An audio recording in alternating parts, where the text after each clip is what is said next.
the KHQA Student Athlete of the Week, sponsored by Blessing Health System. Ever since we were in third grade, we've had people in our town being like, this group of girls is special, and obviously I've been playing with my five for a while, but we know this is our last year. We want to leave a good dynasty for those freshmen and sophomore girls coming up.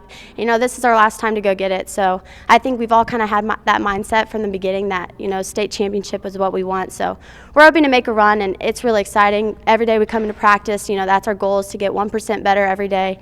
As a driving engine in North Shelby basketball's rise to prominence in the Missouri Class I state rankings, Ava Williams has evolved on the floor in learning how to master the moment. So my role has kind of changed from how I was as a sophomore to how I am now, and a lot of that came with how our team dynamics have changed, but playing with crossover hoops over the summer changed me a lot. Not only did it make me a better player, it just kind of helped me find my role as a player myself. It made me a better person and more confident in my abilities.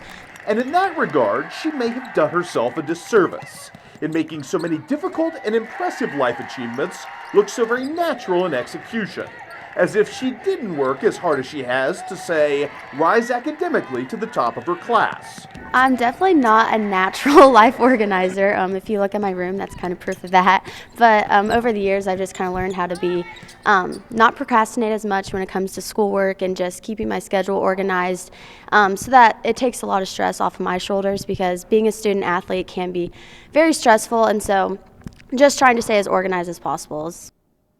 Or to become a both state and nationally ranked honoree in the realm of FFA.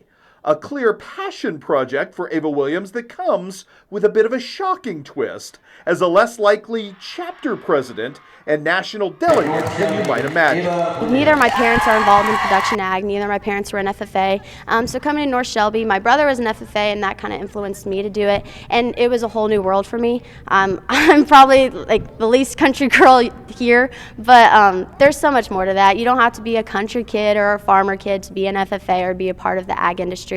And I just kind of saw, I got a lot of experiences through the contest I was on, and I just saw how big the agricultural world affects our lives, and how misinformed our generation is. And so it's just important that everyone knows that they have a place in agriculture, and it's not just for that little niche country group. Part and parcel to that is her beyond her years polish in the realm of public speaking, where she is a twice decorated state champion in FFA oratory contests. Never really sensed that I could do that. I get really nervous in my capabilities of speaking in front of people, but through FFA, once again, my brother did speaking contests, and he's very outgoing, if you know Gus, and so I've always kind of looked up to him and wanted to be that sense of just being comfortable around people. And so doing speeches through FFA has really helped me step out of my comfort zone and be comfortable with my voice and sharing my stories with other people.